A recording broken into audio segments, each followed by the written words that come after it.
So I'm sitting here messing around with this Sundrio, and I noticed that when I was messing around trying to get spark off of it, seems like it caught on fire on the inside.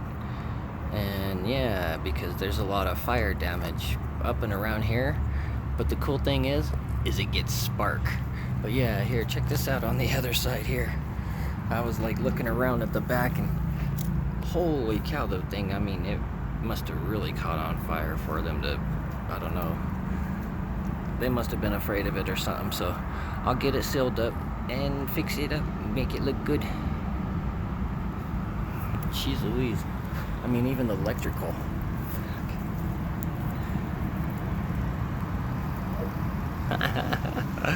Oh, I love this one. That's awesome.